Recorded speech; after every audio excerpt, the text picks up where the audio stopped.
ولایت کا اعلان. لہذا یہ دوسری آیت کو ظاہر میں جب دوسری ہے تو اس کو میں بعد میں ترجمہ کروں گا اور پہلی والی آیت کا ترجمہ پہلے کرتا ہوں.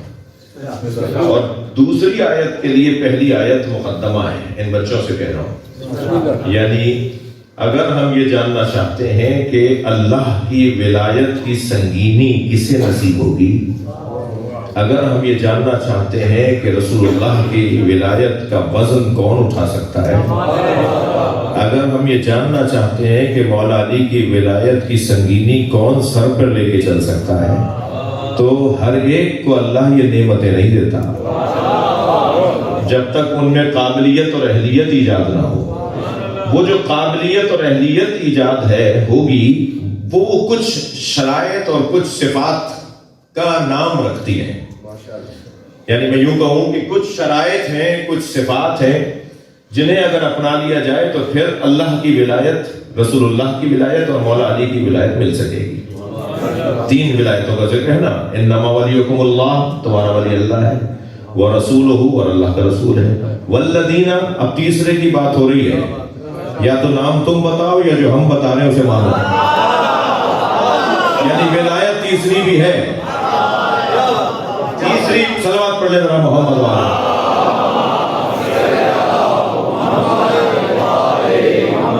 یعنی ولایت قرآن مجید میں 3 ولایتیں بیان ہوئی ہیں. اب وہ جو تیسری ولایت ہے نا، اس کی بھی کچھ شرائط اللہ نے بیان کی ہیں، صفات بیان کی ہیں. کون ہے وہ تیسرا ولی تمہارا؟ یا لفظوں کو بدل کے کہوں، وہ تیسرا مولا تمہارا کون ہے؟ اللہ مولا، رسول اللہ مولا، اور ایک اور بھی تیسرا مولا ہے. اس کا نام نہیں دیا اللہ نے، اس کی صفات کو بیان کیا ہے. اور اگر نام لے دیا ہوتا نا تو نام بنانا تو آسان ہوتا ہے بھائی، کام بنانا مشکل ہوتا ہے، صفات کو لانا مشکل ہوتا ہے. وہ جو صفات ہیں، وہ جو شرائط ہیں، انہیں پورا کرنا مشکل کام ہے. لہذا تیسرے ولی کے اور تیسرے مولا کے بارے میں جب اللہ بات کر رہا ہے تو پروردگار عالم نے اس تیسرے مولا کی اور تیسرے ولی کی کچھ صفات کو بیان کیا ہے. الذین آمنوا ویقیمون الصلاۃ ویؤتون الزکاۃ وہم راکعون. اچھا، بعض لوگ کہتے ہیں بھائی آپ اذانوں میں اشہد ان لا الہ الا اللہ تو ایک دفعہ، محمد الرسول اللہ ایک ہی جملہ. جب علی کا نام لیتے ہیں تو لمبی لائن لگاتے ہیں، امیر المومنین وقاتل المشرکین خلیفۃہ بلا فاصل. یعنی جب علی کا نام لیتے ہیں تو آپ کئی صفات علی کی بیان کرتے ہیں. توجہ ہے اللہ کے بارے میں ایک جملہ، رسول اللہ کے بارے میں ایک جملہ، علی کے بارے میں جب بات کرتے ہیں تو پھر 3-4 جملوں کے بعد کہتے ہیں علی ولی اللہ. ٹھیک ہے، تو اللہ نے بھی تو یہی کیا ہے. جب علی مولا تیسری ولایت کی بات کی ہے تو لمبی لائن لگائی ہے اس میں، یہ صفات بھی ہیں، یہ صفات بھی ہیں، یہ شرائط بھی ہیں. صلوات پڑھے محمد والے.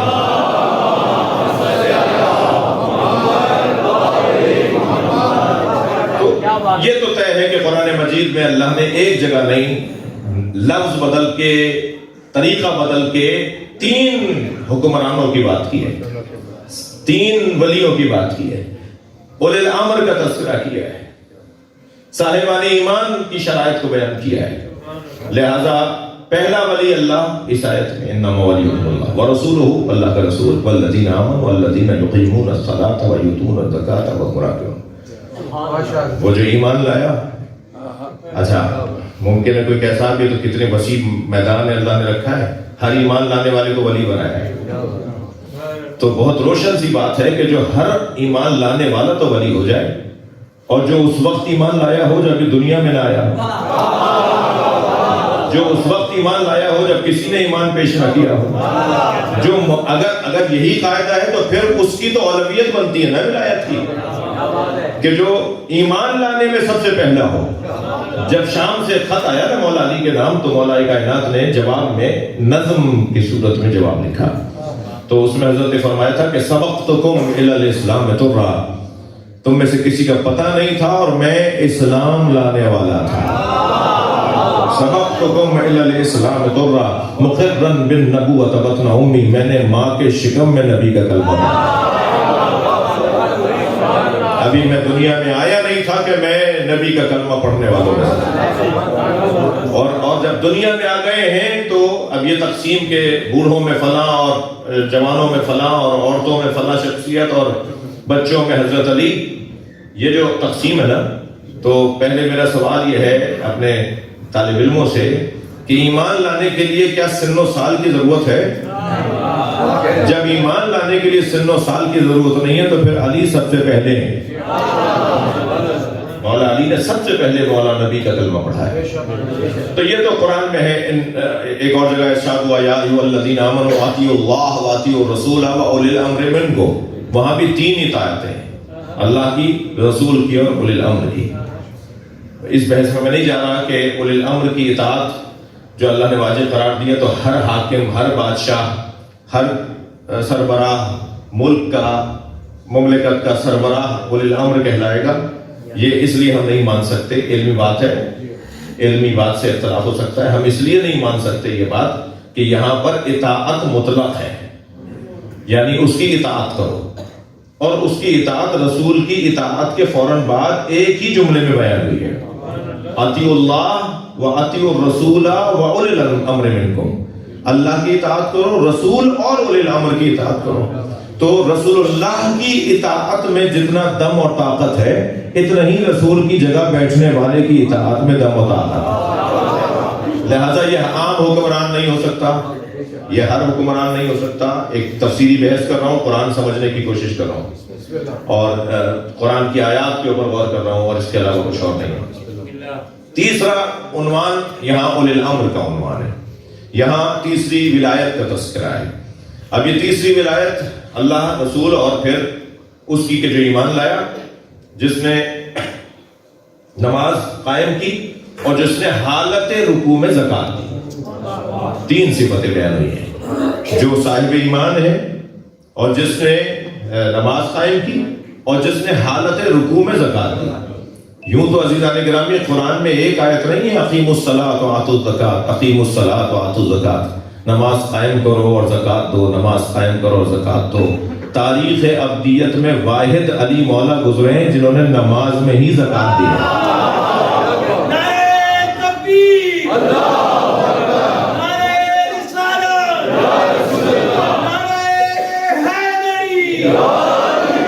صلوات پر محمد و آلہ۔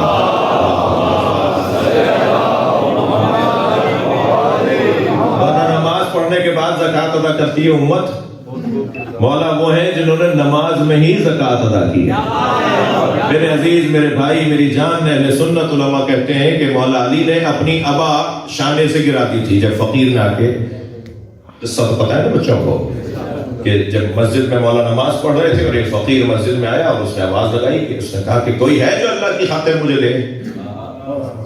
تو میرے بھائی، میرے عزیز، علماء اہل سنت اپنی کتابوں میں لکھتے ہیں کہ مولا نے اپنی ابا، حالت رکوع میں تھے مولا علی، آپ نے اپنی ابا اپنے شانے سے گرا دی، تو وہ فقیر آیا، وہ اٹھا کے لے گیا۔ اور شیعہ مفسروں اور صحابہ کرام کا کہنا یہ ہے کہ مولا علی نے حالت رکوع میں اپنا ہاتھ پھیلا دیا اور اپنی انگوٹھی گویا اسے دکھائی۔ وہ قریب آیا، ہاتھ سے انگوٹھی اتار، وہ سمجھ گیا مولا بھی یہ چاہتے تھے، وہ انگوٹھی اتار کے لے گیا۔ ابھی یہ آیت، ابھی یہ عمل مکمل نہیں ہوتا، یہ آیت نازل ہو گئی ہے کہ تمہارا ولی وہ ہے جو حالت رکوع میں زکات دیتا ہو، وَهُمْ رَاكِعُونَ، یہ واو واو حالیہ ہے، جبکہ وہ رکوع کی حالت میں تھا۔ یہ والی کیفیت ہے۔ تو عزیزو، ولایت مولا، میں ایک جملہ میں نے ابتدا میں کہہ دیا کہ آپ اس مسجد کی ذمہ داری ہر ایک کو سونپیں گے، آپ اپنے امام بارگاہ کی، آپ اپنی فیکٹری کی، آپ اپنے ضلع کی، آپ اپنے صوبے کی ذمہ داری ہر ایک کو سونپیں گے۔ ہر کام ہر ایک کے ہاتھ میں نہیں دیا جاتا، اس کے حوالے کیا جاتا ہے جس میں قابلیت ہو، جس میں اہلیت ہو، اور اگر وہ کام اس کے ہاتھ میں آ بھی جائے تو وہ زیادہ عرصے ٹک نہیں پاتا اگر وہ اہلیت نہیں رکھتا ہوگا۔ ایسا ہی ہے، ہر ایک کو ہر کام نہیں دیا جاتا، ہر ایک کو ہر چیز نہیں دی جاتی، ہر ایک کو ہر ذمہ داری نہیں سونپی جاتی۔ عزیزان گرامی، توجہ چاہوں گا، 40 دن تک نبی مکرم غار حرا میں عبادت کرتے رہے، تب نور فاطمہ منتقل ہوا ہے۔ توجہ چاہوں گا، میں کچھ کہنے جا رہا ہوں۔ 40 دن غار حرا میں سرکار دو جہاں نے عبادت کی ہے، اور پھر جا کر جبریل امین جنت کے ایک درخت کا پھل لے کر آئے، جس کے لیے حدیث کہتی ہے کہ اس درخت کا نام ہے شجرہ طوبہ۔ تھکے ہوئے تو نہیں آپ؟ مجھے اندازہ ہے موسم ٹھنڈا ہے اور اس وقت شہر میں اور مجالس بھی ہو رہی ہیں، لوگوں کی مصروفیات بھی ہیں، لیکن میں جتنے ہیں ان کو میں حاضر چاہ رہا ہوں، میں آپ کی خدمت میں حاضر رہنا چاہتا ہوں۔ ایک صلوات ہدیہ کر دیں نبی اللہ۔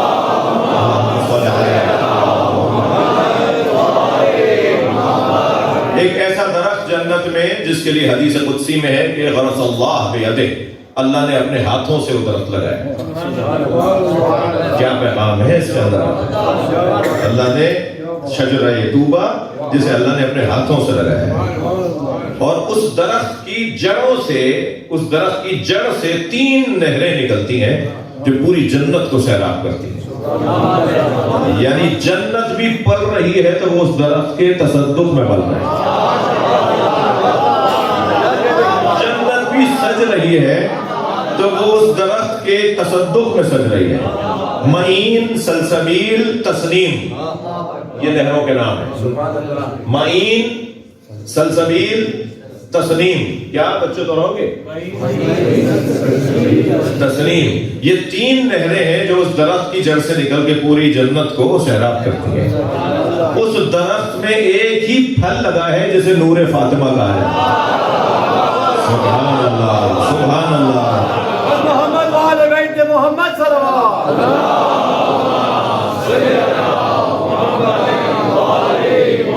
ایک پھل نکلا، اللہ نے جبریل امین علیہ السلام کو وہ پھل دیا اور کہا جا کے میرے مصطفیٰ کو یہ پھل کھلا دو۔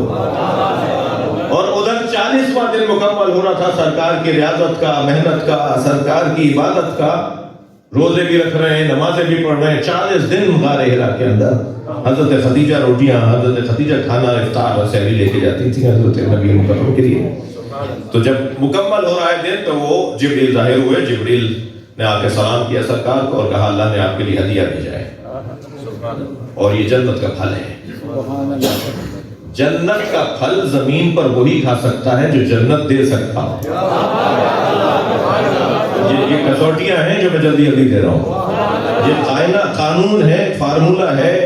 یہاں جنت کا پھل کوئی نہیں کھا سکتا، وہ وہی کھا سکتا ہے جو وہاں جنت دینے والا ہو۔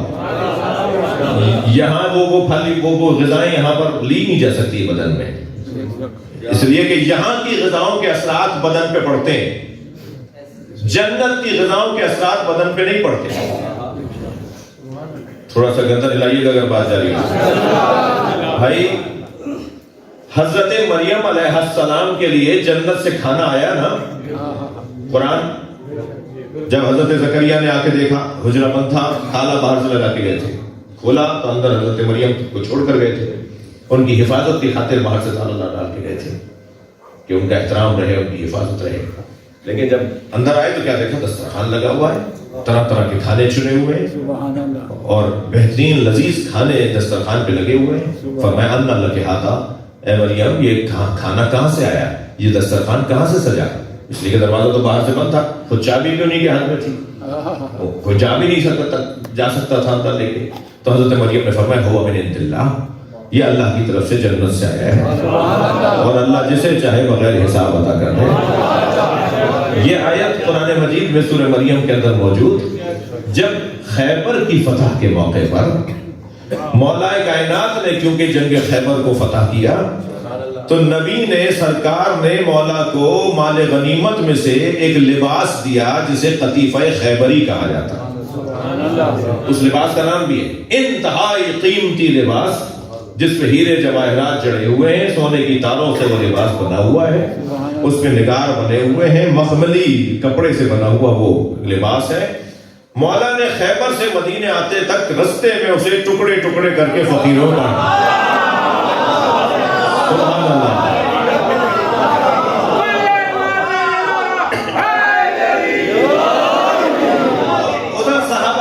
ادھر صحابہ اکرام نے فرمایا یا رسول اللہ آج علی کے پاس پیسہ بہت ہے، آج ہم کھانا علی کے گھر کھائیں گے، وہاں تو کھانے کو ہے نہیں، حضرات تشریف فرمائے ہیں، مولا کائنات نے دروازہ کھولا، خواہش کا اظہار ہوا کہ ہم کھانا کھانے آئے ہیں، توجہ چاہوں گا، مولا جناب زہرا کی خدمت میں گئے، فاطمہ ہمارے گھر مہمان ہے، توجہ چاہوں گا، بیوی نے فرمایا آپ دسترخوان لگائیے، مہمان اللہ کا مہمان ہوتا ہے، وہ اپنے ساتھ رزق لے کر آتا ہے، اور ادھر نبی مکرم کو پیغام بھیجا کہ آپ کی دختر آپ کو سلام کرنا چاہتی ہیں، سرکار جو اندر گئے تو کیا دیکھا، ایک دسترخوان لگا ہوا ہے اور طرح طرح کے کھانے چنے ہوئے ہیں جناب زہرا کے سامنے، تو فوراً وہی سوال کیا جو حضرت زکریا نے حضرت مریم سے کیا تھا، فرمایا یا زہرا انا لک ھذا، یہ دسترخوان یہ کھانا کہاں سے آیا؟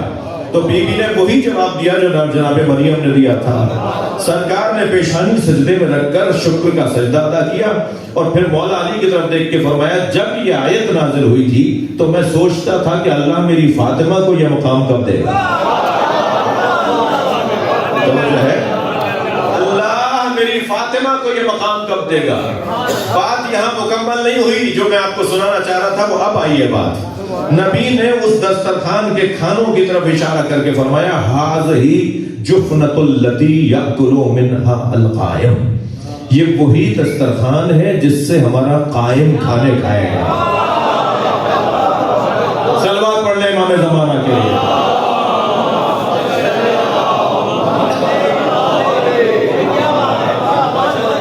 اس میں پیغام یہ ہے کہ ہمارا مہدی جو کھانے کھائے گا وہ دنیا کے کھانے نہیں ہوں گے، اس لیے کہ دنیا کے جو کھانے ہیں وہ ہمارے بدنوں پر اثر کرتے ہیں۔ ابھی پانی پیجئے، آدھے گھنٹے کے بعد اس کا ایک اثر ہے، کھانا کھائیے 2 گھنٹے بعد اس کا ایک اثر ہے۔ ہمارا بدن ہمارے کھانے پینے سے متاثر ہوتا ہے، ضعیفی بھی آتی ہے، بیماریاں بھی آتی ہیں، بڑھاپا بھی آتا ہے، بال سفید ہو جاتے ہیں، فلاں چیز کھا رہے تھے اس وجہ سے بال سفید ہو گئے، فلاں چیز بہت عرصے سے استعمال کر رہے تھے رنگ کالا پڑ گیا۔ اس کا مطلب یہ ہے کہ کھانے پینے سے بدن کے اوپر اثرات ہوتے ہیں۔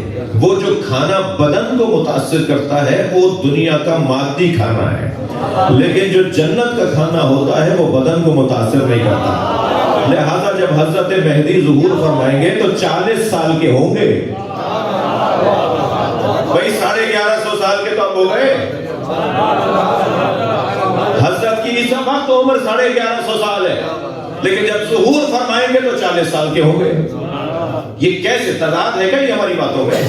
ایک جانب تو آپ فرما رہے ہیں 1150 سال کے 255 ہجری میں ولادت، 1445 چل رہا ہے،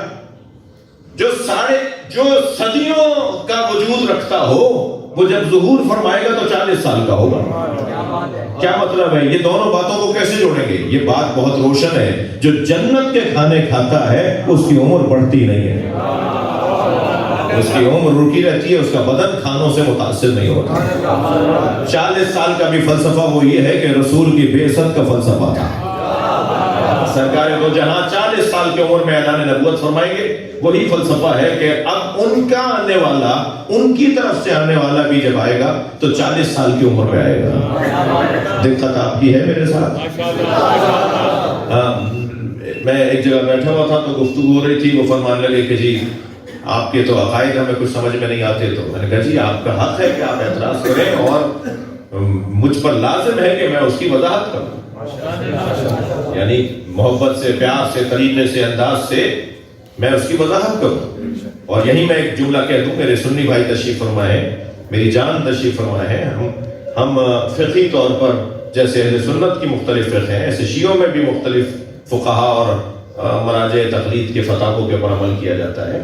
تو یہ فقہی اختلافات، میں پچھلے سال پی ٹی وی پر ماہ رمضان کے پروگراموں میں کچھ دن کے لیے گیا، وہاں ایک سوال آیا کہ جی شیعہ وضو کرتے ہیں تو کوہنی پر پانی ڈال کے انگلیوں تک لے کر آتے ہیں، ہاتھ کھینچتے ہیں پانی جو ہاتھ میں ڈالتے ہیں، اور اہل سنت چلو میں پانی ڈال کے کوہنی تک لے کے جاتے ہیں، تو ان کا وضو صحیح ہے یا ان کا وضو صحیح ہے؟ تو اس نے کہا جی مجھے تو شہنشاہ حسین نقوی سے بات کرنی ہے، وہ جو کالر تھا، تو میں نے بے ساختہ فرمایا کہ ان کا بھی وضو صحیح ہے، ان کا بھی وضو صحیح ہے۔ وہ کہنے لگا، میں نے کہا جی آپ پوچھیں گے کہ کیسے یہ بھی صحیح ہے وہ بھی صحیح ہے؟ میں نے کہا جی دونوں قرآن کی آیت سے وضو کر رہے ہیں، یہ نہیں ہوگا کہ ان کا بھی صحیح ہے، ادھر رہو تو ان کا صحیح ہے، ادھر آ جاؤ تو پھر یہ والا کرنا پڑے گا، غلط فہمی نہ ہو۔ اسکول کے طالب علم ہو نا اسی کا نصاب پڑھو گے. صلوات پڑھیں محمد وآل محمد.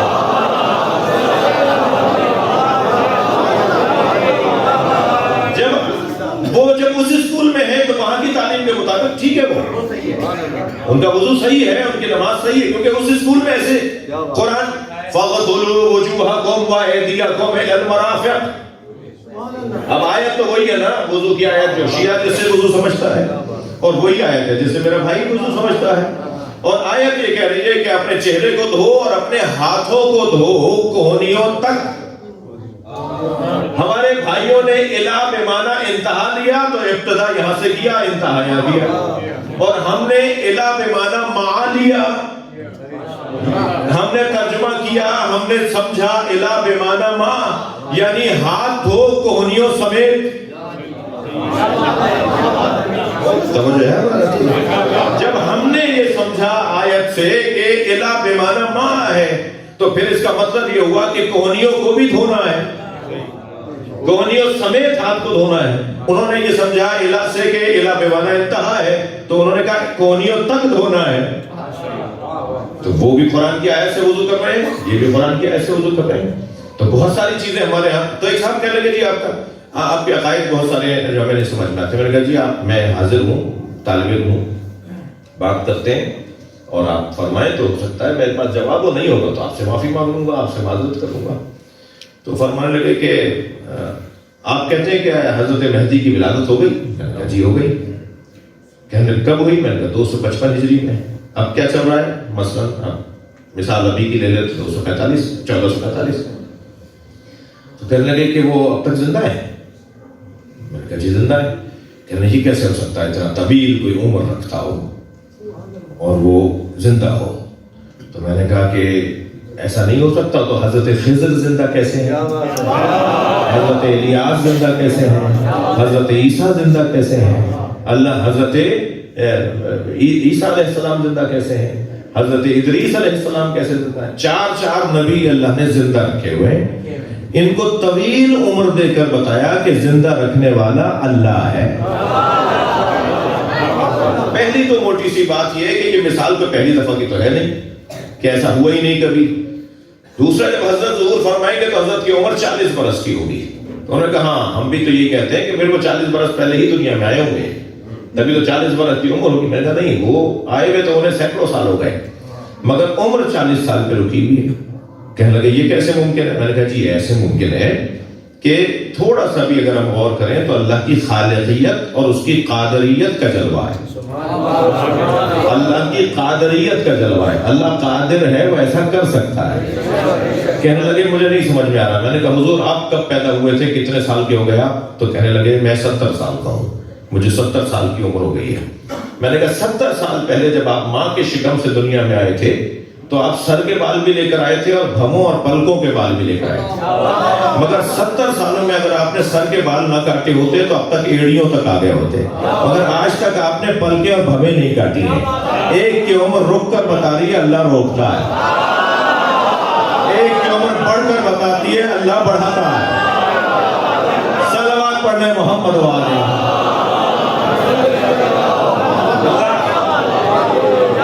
تو ایک بارش کے چہرے کے اوپر اللہ نے مثال رکھی بھی ہے. وہی کھانا میں کھاتا ہوں, ایک ہی کھانے سے اس بات کو بھی طاقت ملتی ہے, اس بات کو بھی طاقت ملتی ہے. مگر وہ بڑھ بڑھ کر بتاتا ہے کہ اللہ بڑھا رہا ہے, اور یہ روک کر بتاتا ہے کہ اللہ نے اس کے لیے طے کر لیا ہے کہ یہ روکا ہے. یہ ممکن ہے. صلوات پڑھنے ذرا محمد والے.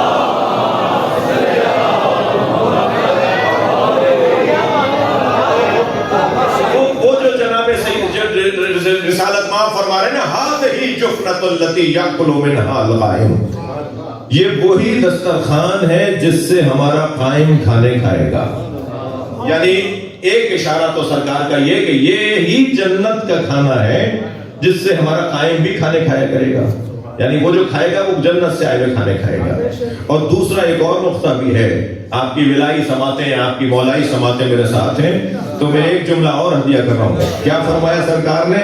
هذه جفنة التي يأكل منها القائم. یہ وہی دسترخوان ہے جس سے ہمارا قائم کھانا کھائے گا. پیغام یہ ہے کہ یہ فاطمہ کے دسترخوان سے کھائے گا۔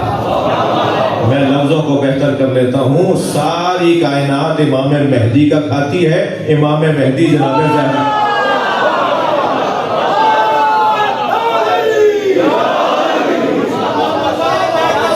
صلوات پڑھ لیں محمد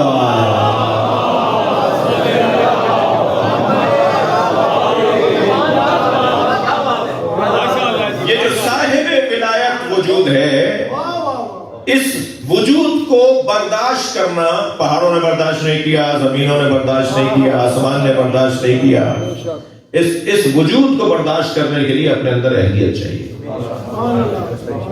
سرکار نے جب اسے دو نیم کیا نا پھل کو، اس میں سے نور نکلنے لگا، تو پوچھا یا جبریل یہ کیسا نور ہے؟ فرمایا نور فاطمہ ہے، آپ اسے تناول فرمائیے اور خدیجہ بی بی کے قریب چلے جائیے، اللہ سیدہ کا نور منتقل کرنا چاہتا ہے۔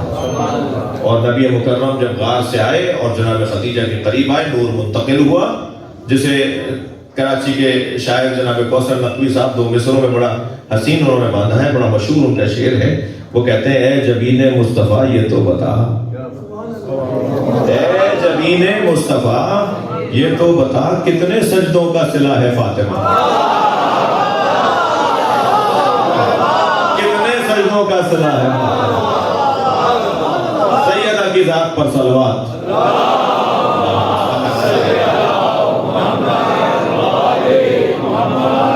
آپ اس سے اچھی پڑھ سکتے ہیں، اللہم صلی اللہ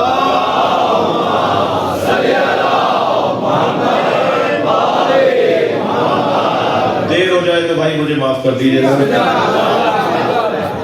جی۔ اتنے اہتمام سے اس مجلس کا انتظام ہوا ہے تو گھنٹہ سوا تو پڑھوں گا، اور آپ کی توجہات بھی مجھے آمادہ کر رہی ہیں کہ میں جلدی میں لا رہا ہوں۔ میرے وہ عزیز جو دور سے آئے ہیں واپس جائیں گے، وہ تھوڑا سا برداشت فرمائیں۔ مجھے جو اہل سنت عزیز تشریف فرمائیں، جان تشریف فرمائیں، انہیں بھی میں گزارش کر رہا ہوں کہ تھوڑی سی توجہ چاہوں گا ان سے۔ تو یہ جو ولایت خدا، ولایت رسول اللہ، ولایت مولا علی، اس کو ہضم کرنے کے لیے، برداشت کرنے کے لیے قابلیت چاہیے۔ البتہ سب سے پہلی شرط جو ہے نا، شرط قابلیت نہیں ہے، وہ شرط وجودی ہے، یعنی وہ کلاس سے ہی آؤٹ نہیں کیا جائے گا، وہ پیپر میں بٹھایا جائے گا، وہ اسکول میں اس کو داخلہ دیا جائے گا، وہ ایک شرط پر، مگر پاس وہ ہوگا جو پیپر حل کرے گا۔ داخلہ تو دے دیا جائے گا، مگر ایک سال پڑھنے کے بعد پھر پیپر آئیں گے، امتحانات آئیں گے۔ اب جب امتحانات سے پاس ہو جائیں گے تو پھر ایک وزن دیا جائے گا جو دوسری کلاس کا وزن ہے، ایک سنگینی دی جائے گی جو دوسری کلاس کی سنگینی ہے جی۔ تو مگر داخلے کے لیے شرط صرف ایک ہے، اس اسکول میں داخلے کے لیے جو شرط ہے نا، اولین شرط ہے نا، وہ ہے ولادت کی طہارت۔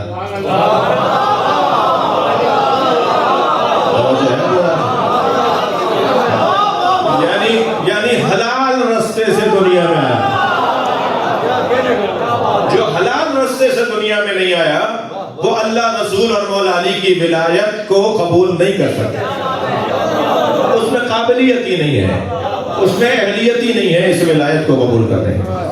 اب یہ قابلیت ہے کہ وہ اسکول میں داخلہ لے لے، حلال رستے سے دنیا میں آیا ہوا ہے، وہ لے لے داخلہ لے لے، اور پھر اس کے بعد اس ولایت کو برداشت کرے اور پھر کلاسیں اپنی بڑھاتا چلا جائے۔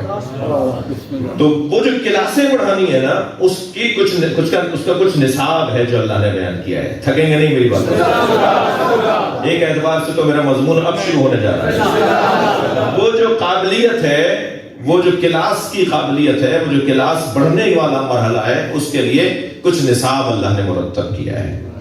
اللہ نے 6 صفتوں اور 6 شرطوں کو اور 6 کمالات کو شرط قرار دیا ہے اللہ رسول اور مولا علی کی ولایت کے لیے جی۔ میں ایک تو اپنے سنی بھائی سے عرض کروں گا کہ سنی شیعہ کتابوں میں مولا علی کے شیعوں کے بارے میں لفظ شیعہ آیا ہے، سنی شیعہ کتابوں میں آیا ہے، جس پر ہمارے مفتی شامزئی صاحب جو کراچی میں قتل کر دیے گئے، انہوں نے عقیدہ ظہور مہدی نامی کتاب لکھی ہے جو کہ شاید 30 دفعہ چھپی ہے۔ یعنی اہل سنت نے امام مہدی پر جو کتابیں لکھی ہیں ان میں اس صدی کے اندر جو کتابیں لکھی گئی ہیں ان میں ایک بہترین کتاب عقیدہ ظہور مہدی ہے جو مفتی شامزئی صاحب کی کتاب ہے، بنوری ٹاؤن والے مفتی صاحب جنہیں چند سال پہلے کچھ مدت پہلے کراچی میں قتل کیا گیا، قتل و غارت گری تھی، علماء سبھی مارے جا رہے تھے، شیعہ سنی سبھی اسی دور کے اکثر شہید سبت جعفر شہید ہوئے، مفتی شامزئی صاحب شہید ہوئے، پروفیسر تقی ہادی شہید ہوئے، سب ایک شہید حسن ترابی شہید ہوئے، ایک علماء کی ایک بڑی لمبی لسٹ ہے کہ جو شہید ہوئے، سنی بھی شیعہ بھی، ٹھیک ہے۔ تو ان میں سے ایک نام مفتی شامزئی صاحب کا، انہوں نے کتاب لکھی عقیدہ ظہور مہدی۔ اس میں جو انہوں نے روایات کو نقل کیا ہے تو راویوں کا تذکرہ کرتے ہوئے وہ لکھتے ہیں کہ یہ راوی کیسا تھا، ثقہ تھا، صحیح تھا، مثال سچا تھا، فلاں، اس کی صفات یہ تھیں۔ تو راوی کی پرکھ میں علماء کرام جانتے ہیں، اس میں لکھا جاتا ہے کہ اس کا عقیدہ کیا تھا۔ تو وہ بعض جگہ بعض راویوں کے نام، صحابیوں کے نام لکھتے ہوئے کہتے ہیں وہ شیعہ تھا۔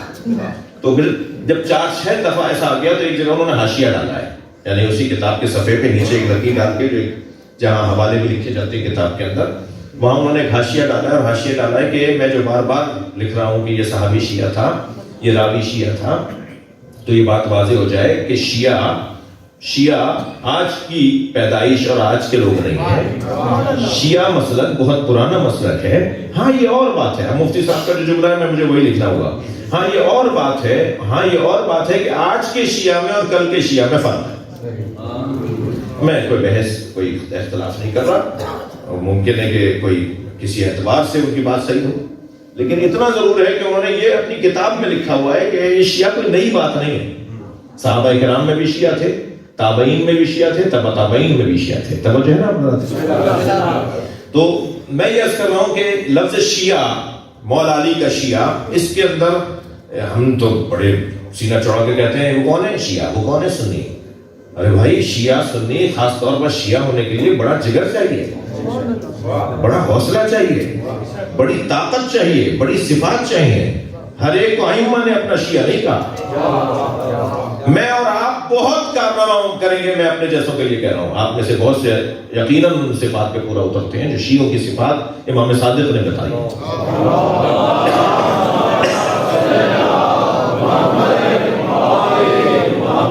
جو امام رضا نے شیعوں کی صفات بیان فرمائی ہیں، ان صفات پر ممکن ہے اس مجمع میں تشریف فرما بعض احباب پورے اترتے ہوں۔ میں اپنی بات کر رہا ہوں، شیعہ ہونا آسان کام نہیں ہے، بہت مشکل عنوان ہے اہل بیت کا شیعہ ہونا۔ صفتیں بیان کی ہیں، نشانیاں بیان کی ہیں اہل بیت نے۔ ہر ایک شیعہ نہیں ہوتا جی، ہر ایک کو شیعہ نہیں کہا جائے گا۔ میں کسوٹی دے رہا ہوں، پھر ہم کون ہیں بھائی؟ ممکن ہے یہ بچہ آواز دے دے کہ مولانا آپ تو ہمیں تو وہ صفات شاید نہ ہو، تو پھر ہم شیعہ نہیں ہیں، پھر کون ہیں ہم؟ شیعہ نہیں ہیں۔ تو ایک خاتون جناب زہرا کی جمع ہو گئی اور بی بی سے کہنے لگی، بی بی مل کر صلوات ہو،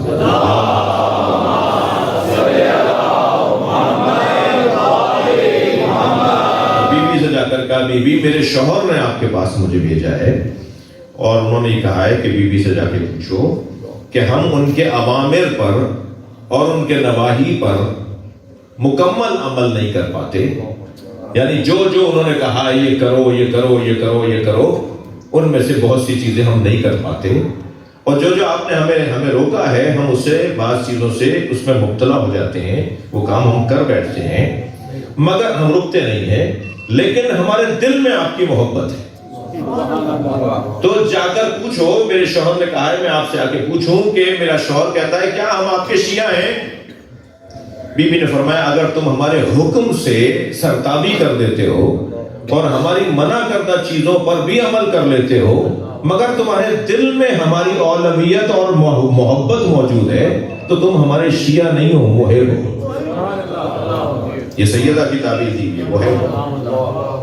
حدیث کے ساتھ آپ کی مسجد میں رکھی بھی ہے، اس میں شیعہ کا بھی لفظ ہے اور محبین کا بھی لفظ ہے۔ شیعتنا و محبین، یعنی ہمارے شیعہ اور ہمارے محب۔ یہ اہل بیت نے ہمارے لیے گنجائش رکھی ہے، شیعہ بننے کی کوشش کرو ورنہ محب ضرور ہو۔ اب وہ جو شیعہ کیسا ہوتا ہے، صلوات پڑھیں ذرا محمد۔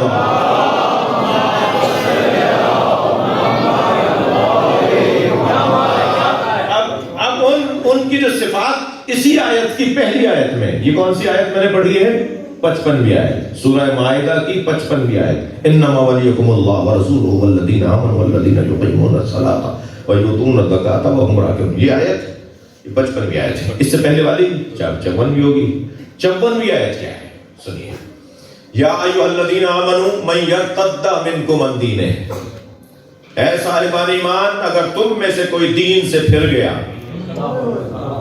اب شیعوں کی صفات، اللہ رسول اور اہل بیت کے چاہنے والوں کی صفات. میں بہت آرام سے بات کر رہا ہوں کہ میں نے ہر بڑے اہل سنت عالم کو یہ کہتے ہوئے سنا ہے کہ اگر افضلیت علی کا قائل ہونا شیعہ ہونے کی نشانی ہے تو امام شافعی کہتے ہیں ساری دنیا سن لے میں سب سے بڑا شیعہ ہوں. جی. امام مالک، امام حنبل، یہ تمام بڑے لوگ اہل بیت کی عظمت کو بیان کرتے وقت یہ جملہ کہتے ہیں. جی. اہل بیت کے فضائل کو بیان کرتے وقت یہ جملہ کہتے ہیں. اب صفات بیان ہو رہی ہیں.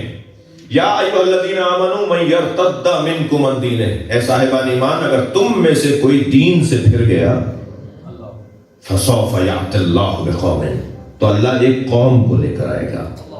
تمہارے جانے سے کوئی فرق نہیں پڑے گا، تمہارے نہ ہونے سے میرے دین کی تباہی نہیں ہوگی، تمہارے دم سے یہ نہیں ہو رہا، تمہاری وجہ سے یہ نہیں چل رہا. میں تھوڑا سا اپنے ماحول کے اندر جملوں کو لے آؤں. تمہاری وجہ سے جلوس نہیں نکلتا، تمہاری وجہ سے مجلس نہیں ہو رہی، تمہاری وجہ سے مسجد نہیں چل رہی، تمہاری وجہ سے دین نہیں چل رہا. تم ہو مسجد کی وجہ سے، تم ہو اس جلوس کی وجہ سے. یہ حسین کی عزاداری تمہارے دم سے نہیں ہے، تم اس کے دم سے.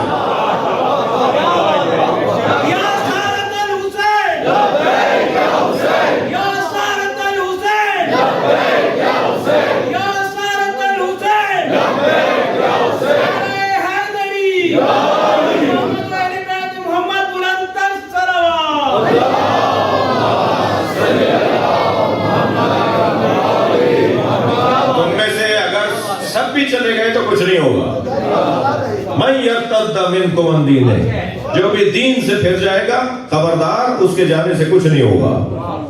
کسی کے جانے سے کیا ہوگا بھائی؟ بہت سارے لوگوں سے تو ہاتھ جوڑ کے کہیں بھائی کل کے جاتے ہوئے آج چلے جاؤ تاکہ شاید ہمارا کوئی فائدہ ہو جائے. جی مجموعی بات کر رہا ہوں میں. پوری دنیا میں جہاں اس طرح کا جذبہ پایا جاتا ہے کہ صاحب یا تو میں رہوں گا نہیں رہوں، میں نہیں ہوں تو پھر کوئی بھی نہیں ہے. نہیں، اللہ کہہ رہا ہے نہیں، تمہاری وجہ سے میرا قرآن نہیں ہے، تمہاری وجہ سے میرا دین نہیں ہے، تمہاری وجہ سے میرا اسلام نہیں ہے. میں یرتد منکم عن دینہ، چلے جاؤ اگر جانا ہے تو. فسوف یأتی اللہ بقوم، اللہ ایک اور قوم کو لے کر آئے گا. اب اللہ جس قوم کو لے کر آئے گا اس کی 6 صفتیں اللہ نے بیان کی ہیں. سنا دو 6 صفتیں جن میں یہ 6 صفتیں پائی جائیں گی. قرآن ہے یہ، قرآن کی آیت پڑھ رہا ہوں. جن میں یہ 6 صفتیں پائی جائیں گی پھر انہیں اللہ کہے گا کہ جان لو تمہارا ولی اللہ ہے، اللہ کا رسول ہے، اور وہ جو ایمان لایا، جس نے نماز قائم کی اور حالت رکوع میں زکات دی. جو تمہارے یہ 3 ولی ہیں. اب وہ پہلی صفت اور 6 صفتیں کیا ہیں؟ سب سے پہلی صفت یحبہم، سب سے پہلی صفت اللہ ان سے محبت کرتا ہوگا. اعلان ہے بھئی. یہ تو ایک کیسے پتہ چلے گا کہ ہم سے اللہ محبت کر رہے ہیں یا کس سے اللہ نے محبت کی ہے؟ کوئی بھی کہہ سکتا ہے اللہ مجھ سے محبت کرتا ہے. اللہ محبت کرتا ہوگا. یہ جو اللہ محبت کرتا ہوگا یہ ایک دعویٰ، یہ ایک اعلان. اسے کیسے مان لیں، کیسے سمجھ لیں؟ کسی اور کے بارے میں کیوں میں غور کروں؟ میں اپنے اوپر ہی غور کروں کہ اللہ مجھ سے محبت کرتا ہے یا نہیں. اللہ جس سے محبت کرتا ہے، توجہ چاہوں گا، اللہ جس سے محبت کرتا ہے کچھ نشانیاں سامنے آ جاتی ہیں کہ اللہ محبت کر رہا ہے. ان نشانیوں میں ایک نشانی یہ ہے کہ جس پر مصیبتوں کو بڑھا دیتا ہے اس سے وہ محبت کر رہا ہوتا ہے. توجہ چاہوں گا. جس پر مصیبتیں بڑھ جائیں، جس پہ پریشانیاں بڑھ جائیں، وہ تسلی کرے کہ اللہ مجھ سے محبت کر رہا ہے. میرے مولا امام جعفر صادق علیہ السلام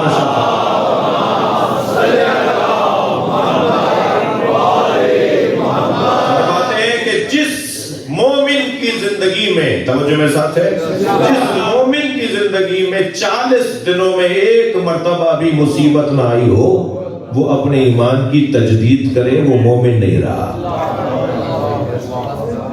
40 دن گزر گئے، کوئی پریشانی نہیں آئی. مولا فرما رہے ہیں وہ اپنے ایمان کی تجدید کرے. پریشانی آنا تھی اگر مومن تھے تو. اللہ جس سے محبت کرتا ہے اسے مصیبتوں میں ڈالتا ہے. میں بہت دیر اس موضوع پر بات کر سکتا ہوں، مگر ان ساری باتوں کو چھوڑ کر، جیسے بیت کے 2 مصرے بتائے جاتے ہیں نا، مرثیہ کے اندر 2 مصرے آخری جس کے بعد وہ بند پورا ہو جاتا ہے، تو میں بیت کے 2 مصرے کے طور پر ایک جملہ کہہ دیتا ہوں، ایک دلیل دے دیتا ہوں. اللہ جن سے محبت کرتا ہے علامت یہ ہے کہ ان پر مصیبتوں کو بڑھا دیتا ہے. محبت اور مصیبت یہ 2 لفظ ذہن میں رکھتے ہوئے اب دربار شام میں جناب زینب کا جملہ سنیں. بی بی فرماتی ہیں البلاء للولا. جب عبید اللہ بن زیاد نے کہا نا کہ کیا ہوا تمہارے ساتھ، کتنی مصیبتیں دیکھی تم نے، تو جناب زینب نے خطبے میں ارشاد فرمایا محبتوں کی وجہ سے ہی تو مصیبتیں ہوتی ہیں. اللہ ہم سے محبت کرتا ہے. صلوات پڑھ لیں محمد و آل محمد.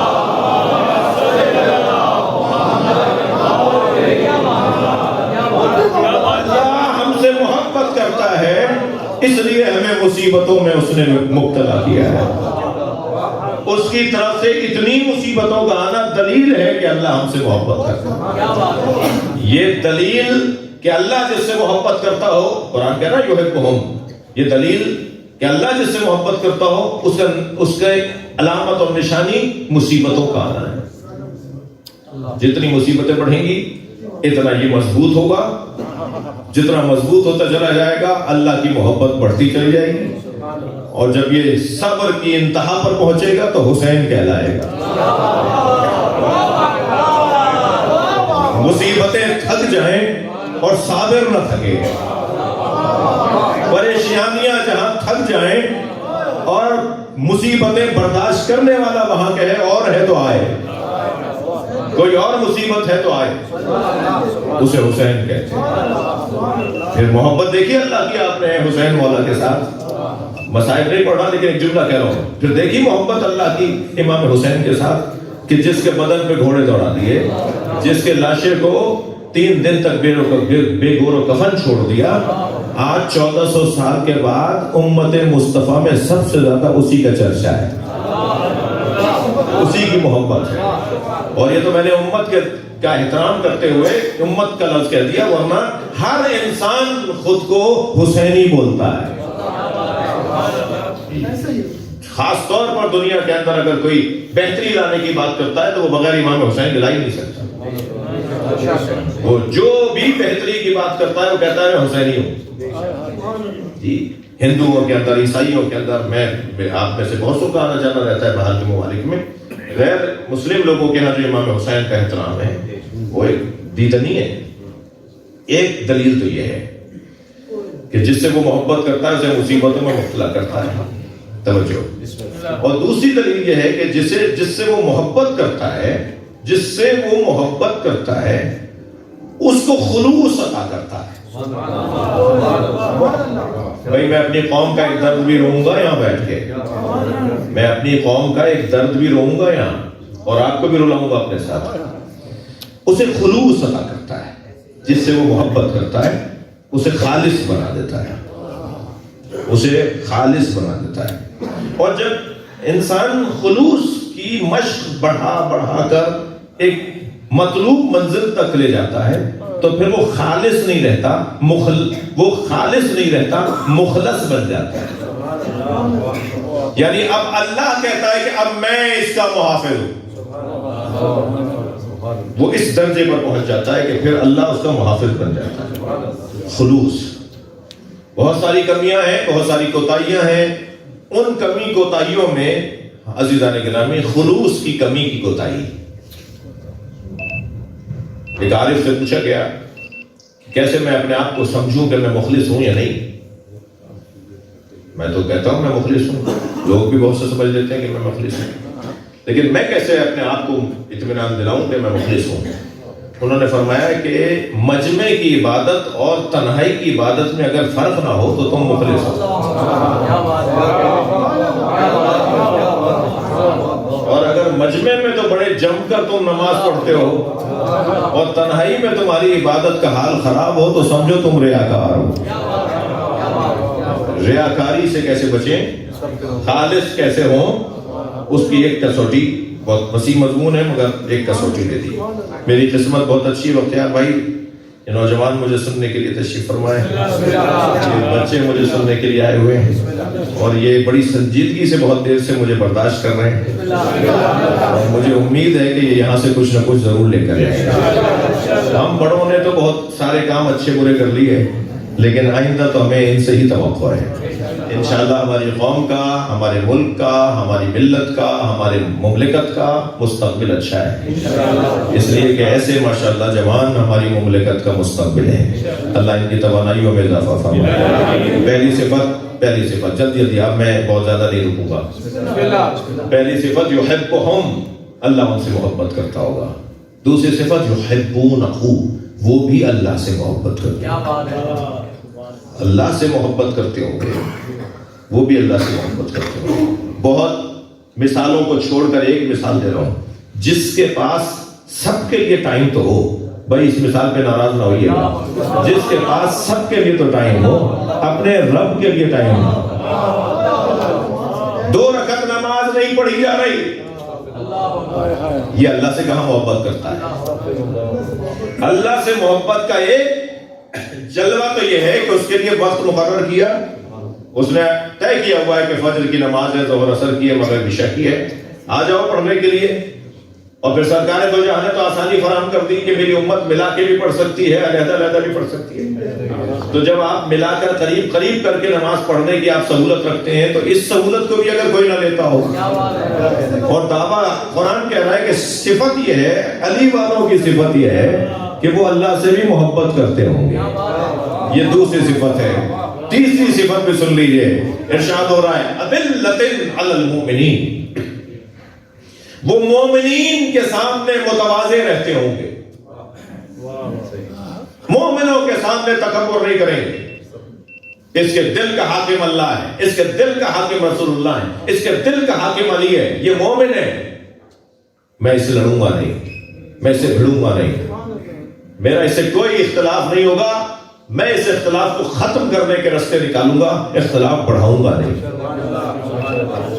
نہیں۔ اذلۃ علی المؤمنین ہر جگہ کر لیجئے۔ اچھا، یہ تواضع، مومنین کے سامنے تواضع، یہ کہیں عادت نہ بن جائے، لہذا چوتھی صفت سنیے۔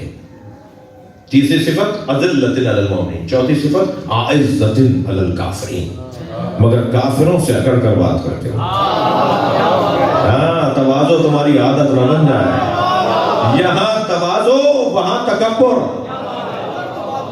یہاں تواضع وہاں تکبر، ہمیشہ تواضع بھی نہیں ہے، ہمیشہ تکبر بھی نہیں ہے۔ جہاں تواضع کا اظہار کرنا ہے وہاں تواضع، جہاں تکبر کا اظہار کرنا ہے وہاں تکبر۔ اکڑ کر بات کرو، بھائی یہ جو اللہ رسول کو ہی نہ مانتا ہو میں اسے کیوں مانوں؟ صلوات پڑھ لیں ذرا محمد و آلہ۔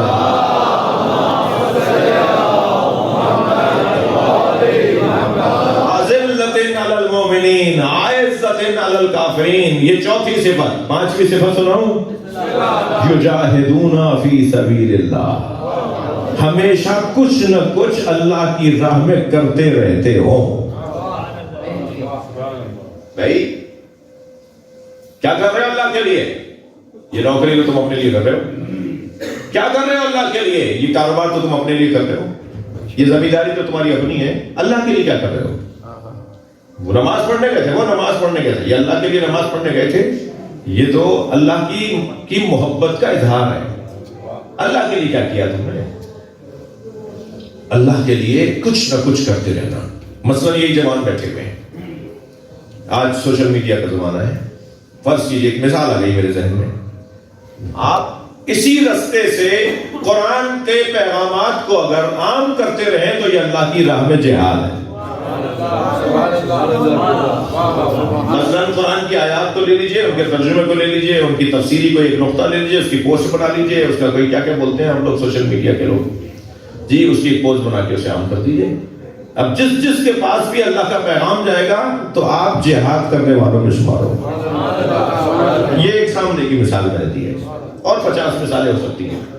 ہر شخص طے کر سکتا ہے خود کہ مجھے اللہ کی خاطر کیا کرنا ہے، کچھ اللہ کی راہ میں جہاد کرنا، جہاد سے مراد جد و جہد ہے. جہاد سے مراد تلوار چلانا نہیں ہے, نیزہ برچھی چلانا نہیں ہے, اسلحہ اٹھانے والے کو مجاہد ہی نہیں کہتے,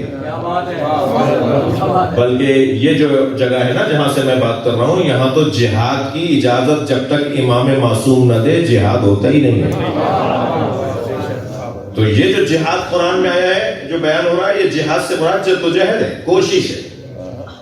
اجتہاد اسی خاندان کے لفظ ہے, کوشش کرنے والے, حق تک, حقیقت تک پہنچنے کی کوشش کرنے والے. یجاہدون فی سبیل اللہ, یہ ہے 5 کی صفت. 6ٹھی صفت بتاؤں, اللہ اکبر, ولا یخافون لومۃ لائم. مخلصوں سے مخاطب ہو رہا ہوں, اپنے آپ سے بات کر رہا ہوں, جو خلوص کے ساتھ کام کر رہے ہوتے ہیں اور ان کا دل توڑا جا رہا ہوتا ہے, ان کی دل آزاریاں کی جا رہی ہوتی ہیں, ان کو چٹکیاں بھری جا رہی ہوتی ہیں, ان پہ تہمتیں لگائی جا رہی ہوتی ہیں. ایک عمومی بات ہے, جنرل بات ہے, پوری دنیا کا حال خراب ہے, ہر جگہ مشکلات ہیں. ان لوگوں کے لیے قرآن کہتا ہے خبردار, اگر تم اللہ کی خاطر کام کر رہے تھے, اگر تم اللہ کی خاطر یہ سارے امور انجام دے رہے تھے, تو پھر لا یخافون لومۃ لائم, خبردار ملامت کرنے والوں کی ملامت سے خوف زدہ نہیں ہوتے. صلوات پڑھ لیں محمد و آل.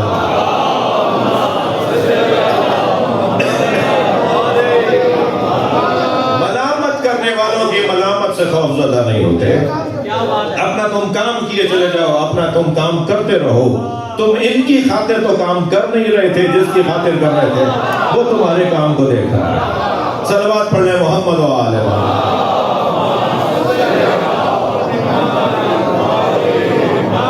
شہداء کی مجلس ترحیم ہے, مجھے ایک جملہ یہیں پر کہنے دیجئے.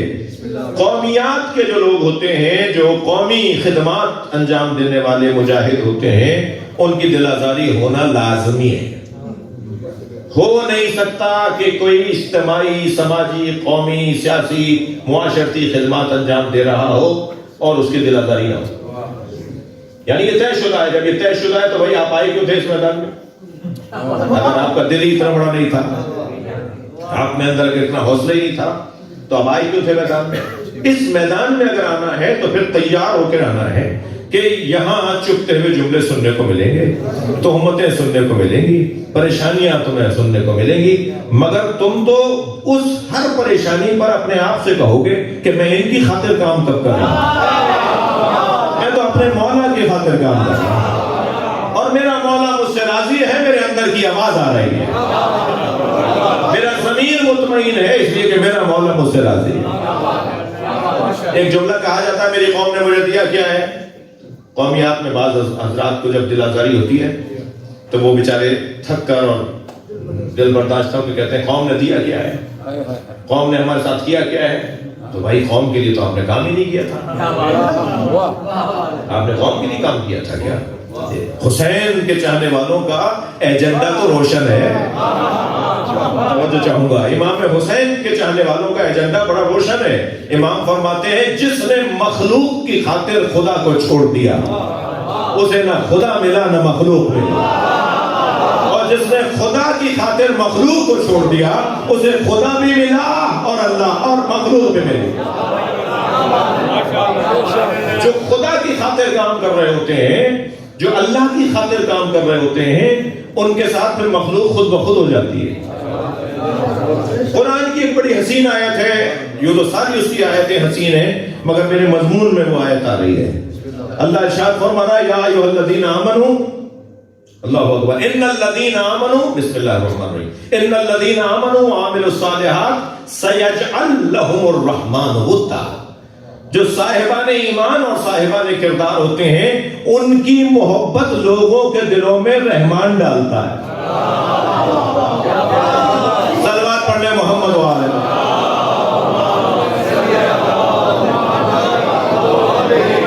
جو صاحبان ایمان ہوتے ہیں اور صاحبان کردار ہوتے ہیں ان کی محبت رحمان لوگوں کے دلوں میں ڈالتا ہے. آپ ذرا غور تو فرمائیں, مولا کائنات کے بارے میں کیا کچھ نہیں ہوا. ممبر سے اگر کوئی خطیب جمعہ مولا پر لعنت نہیں کرتا تھا, میں ان بچوں کی خاطر یہ لفظ بول رہا ہوں, تو مجمع پکار کے کہتا تھا لعنت بھیجو علی پر پھر بات کرو. اتنا ہو گیا تھا. ایک بہت بڑا نام ہے تابعین میں سے جنہوں نے لعنت کا جب لفظ آنے لگا تو ان کی زبان لڑکھڑانے لگی. تو اس نماز جمعہ میں ان کا بیٹا بھی تھا. گھر جا کے بیٹے نے کہا ابا جب آپ نے خطبہ دیا تو سارا خطبہ تو بڑی روانی سے دیا, لیکن جب علی کو آپ کچھ کہنا چاہ رہے تھے جو سارے خطیب کہتے ہیں تو آپ کی زبان میں لکنت تھی. تو کہہ رہے تم نے پہچان لیا, تم نے دیکھ لیا, سمجھ لیا؟ کہاں مجھے محسوس ہوا آپ اس روانی سے نہیں بولے. کہا بیٹا میں دل سے کہتا ہی نہیں ہوں, میں تو حکومت کا پابند ہوں, مجھے تو مجھ سے محراب چھن جائے گی, مجھ سے ممبر چھن جائے گا, میری تنخواہ بند ہو جائے گی اگر میں نے ایسا نہیں کیا. تو کہا کہ کیوں آپ دل سے کیوں نہیں کہتے؟ کہنے بیٹا خبردار علی کے بارے میں ایسا بولیں گے ہم جو رسول کی چہیتی بیٹی فاطمہ کا شوہر ہے, جو رسول کی نسل جس سے چلی ہو وہ علی. فخر کرتے ہوئے نظر آتے ہیں. قرآن سورہ مبارکہ نساء کے اندر اعلان کرتا ہے وہ ابناءنا و ابناءکم, اے میرے نبی کہہ دو ہم اپنے بیٹے لاتے ہیں تم اپنے بیٹے لاؤ. تو نبی اپنے بیٹوں کی جگہ حسن حسین کو لے کے گئے نا. تو قرآن کی روشنی میں حسن حسین نبی کے بیٹے ہیں. اور مولا کائنات نے خط کے جواب میں لکھا تھا خبردار خبردار مجھے اپنے برابر نہ سوچنا, میرے بارے میں جاننا چاہتے ہو تو سنو. وَسِبْتَ أَحْمَدٍ وَلَدَ أَبِنَا, میں نبی کے 2 بیٹوں کا باپ ہوں. میں نبی کے 2 بیٹوں کا باپ ہوں. یہ حسن حسین تو نبی کے بیٹے ہیں, ان کا باپ تو میں ہوں.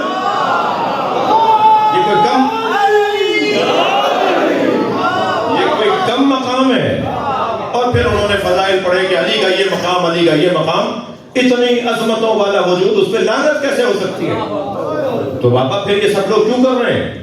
کہا یہ حکم نامہ جاری ہوا, اس کے بعد سے مسلسل لعنت ہو رہی ہے, اور اگر کوئی نہیں کرتا تو اسے سزا دی جاتی ہے. حضرت عمر ابن عبدالعزیز, کتنا بڑا نام ہے, شاید ہی کوئی مسلمان ہو جو حضرت عمر ابن عبدالعزیز کا نام نہ جانتا ہوں. انہوں نے آ کر پہلی مرتبہ 80 سال کے بعد 80 سال تک, آج کل تو 80 سال کا تو اس امام بارگاہ میں تو کوئی نہیں ہوگا مسجد میں, 80 سال کا تو شاید ہی کوئی ہوگا مجلس میں. یہ 80 سال تک کہاں جیتے ہیں ہمارے یہاں, میں یہ کہہ رہا ہوں جی. 80 سال میں لوگ پیدا ہو کر اتنے ضعیف ہو جاتے ہیں کہ ان کی رحلتیں ہو رہی ہوتی ہیں. 80 سال تک اگر کتنی نسلیں آئی ہوں گی, 3-4 کھیپ تو آئی ہوں گے نا. 3-4 کھیپوں نے مولا علی کے خلاف ممبروں سے آوازیں سنی, تو کیا ہونا چاہیے تھا؟ نسلوں میں بغض منتقل ہوتا نا. میں کچھ کہنا چاہ رہا تھا اس بات سے, یعنی اگر 2 یا 3 نسلوں نے مولا علی کی توہین سنی ہو, ممبروں سے سنی ہو, مقدس جگہ سے سنی ہو, مسجدوں سے سنی ہو, تو پھر کیا ہونا چاہیے تھا؟ بعد والی نسلوں میں خود بخود رائج ہو جاتا, بعد والی نسلیں تو خود ہی علی سے دور ہو جاتی. مگر کیا ہوا؟ اتنی مدت تک علی کے خلاف بولنے کے بعد بھی آج بھی سب سے زیادہ محبت اگر کسی کی ہے تو وہ علی کی. کیوں؟ قاعدہ وہی ہے جو قرآن نے دیا ہے, ان الذین آمنوا وعملوا الصالحات سیجعل لهم الرحمن ودا. جو صاحب ایمان اور صاحب کردار ہوتا ہے وہ گھبرائے نہیں کہ دنیا کیا کہہ رہی ہے, وہ مطمئن ہو جائے رحمان اس کی محبت لوگوں کے دلوں میں ڈالے. صلوات پڑھنے محمد و آلہ محمد.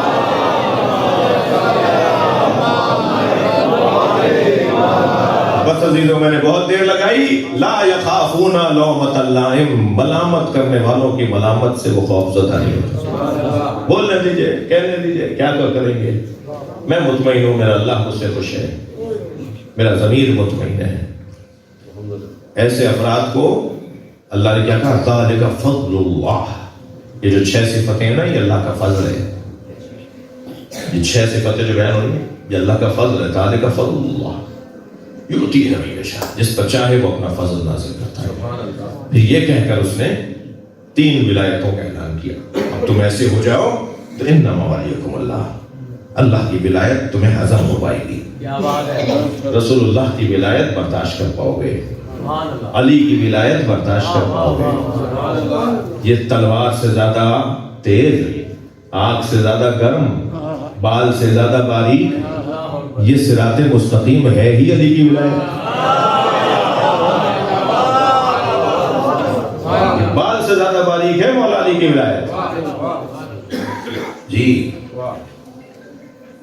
اور تلوار سے زیادہ زیادہ تیز دھار ہے، اور ایسے اسی طرح اس پہ چلنا، اس پر رکنا، یہ جو قرآن بار بار کہہ رہا ہے وَاعْتَصِمُوا بِحَبْلِ اللَّهِ جَمِيعًا وَلَا تَفَرَّقُوا، اللہ کی رسی کو مضبوطی کے ساتھ تھامے رکھو، اهْدِنَا الصِّرَاطَ الْمُسْتَقِيمَ، یہ جو صراط مستقیم پہ قائم رہنے، اللہ کی رسی کو پکڑنے، مضبوطی سے پکڑنے کی کیا ضرورت ہے بھائی؟ کیوں پکڑیں؟ یعنی اتنی مضبوطی سے پکڑو، یعنی چھوٹنے نہیں۔ کیسے چھوٹے گی؟ بات بات میں، پریشانیوں میں، الجھنوں میں، تقاضا اس کا کچھ اور ہے، کرم کچھ اور ہے، بار بار ہاتھ سے نکل رہی ہے ولایت علی، روزانہ علی کی ولایت سے نکلتے ہیں، روزانہ داخل ہوتے ہیں، لیکن قرآن کہہ رہا ہے کہ نہیں، اگر تم ان صفات پر عمل کرو تو ذالک فضل اللہ، یہ اللہ کا فضل ہے جو تمہارے اوپر اللہ نے دیا ہے، اور پھر تم تنہا نہیں رہو گے، بلکہ ہم تمہیں تین سرپرستیاں دیں گے، اللہ، رسول اور علی کی سرپرستی۔ عزیزو، جس کو کربلا میں گھیر کے تنہا کر کے مارا، آپ غور تو کریں، 72 افراد کتنے ہوتے ہیں، وہاں کتنی بڑی تعداد ہے جو مارنے کے لیے امام حسین کو آئی ہے، مگر وہ سب ظلم کر کر کے تھک گئے، اور حسین صبر کر کر کے نہیں تھکے،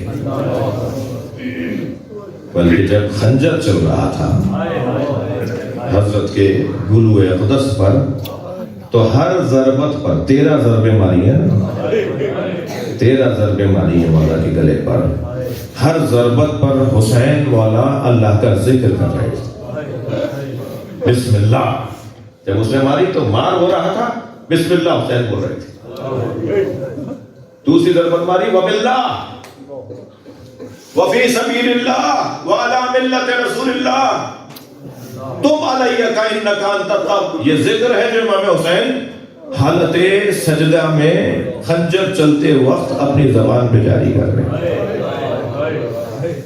پھر فرما رہے ہیں جب ذکر آگے بڑھتا ہے، سبحان اللہ، الحمدللہ، واللہ اکبر، بسم اللہ، انا للہ، رضاً بقضائہ و تسلیما لامرہ، لا معبود سواک یا غیاث المستغیث، یہ مولا حسین کے مناجات کے جملے ہیں۔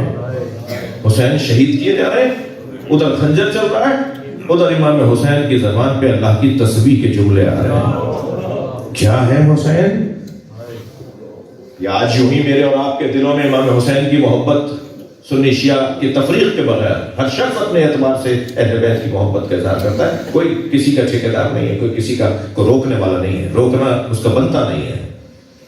کیوں؟ اس لیے کہ اس نے اللہ کا سجدہ ایسا کیا کہ اب قیامت تک اللہ کا سجدہ اسی کے نام سے چلے گا، لا معبود سواک۔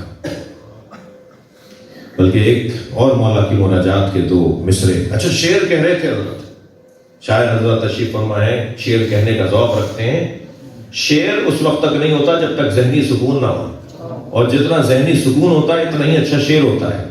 کربلا میں سب سے زیادہ شعر امام حسین نے اس وقت کہے کہ جب کوئی پیارے کا لاشا اٹھا کے لاتے تھے، جب کسی اپنے پیارے کا لاشا اٹھاتے تھے اس وقت امام شعر کہتے تھے، یعنی اتنے مطمئن تھے۔ البتہ اسی حالت میں آنکھوں میں آنسو بھی آتے تھے، اور انہی آنسوؤں کے ساتھ امام حسین اشعار کہتے تھے۔ جب حضرت علی اصغر کا لاشا دفنا دیا اور خود جانے لگے نا میدان کربلا میں، آپ کی آنکھوں میں آنسو آ رہے ہیں، 2-3 جملے کہوں گا، جب خود جانے لگے نا تو ایک شعر حضرت کا میں آپ کو ہدیہ کر رہا ہوں۔